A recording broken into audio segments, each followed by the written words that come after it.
Strong headwinds robbed the sprinters of the chance to produce fast times on Friday's opening day of the corporate area development track and field meet at the National Stadium. Here's Keon Rayner.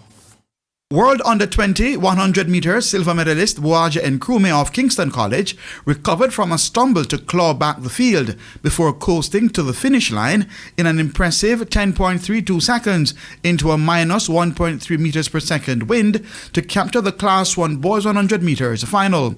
Jamaica College's Jaden Reed ended second in a personal best 10.51, while Camperdown's Jason Lewis was third in 10.77 seconds. When I came in the race, I didn't have the mindset to go out like 100%. I just wanted to win the race and get enough 100 meter under my belt for race sharp reason. Calabar's Shaquane Gordon also fought through a strong wind to win the Class 2 event in a personal best 10.92 seconds ahead of the Jamaica College pair of Dante Watson 11 seconds flat and Nathaniel Martin 11.23 seconds.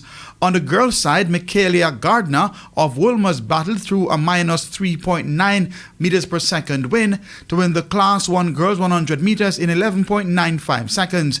Essent Burbridge of Immaculate Conception High was a distant second in 12.48 seconds, while Michaela Coombs of Excelsior, she was third in 12.53 seconds. I wasn't pleased, but I was expecting a little bit better, but I will take it. In the field, Malika Cunningham of Wolmer's girls equaled their season's best of 1.75 meters to win the Class 1 girls high jump. Chanessa Davis of Excelsior cleared a personal best of 1.60 meters for second. I'm very disappointed with that. I feel like I could have performed a lot better today, but it's one meet and we have a couple more until champs, so just regroup, come again.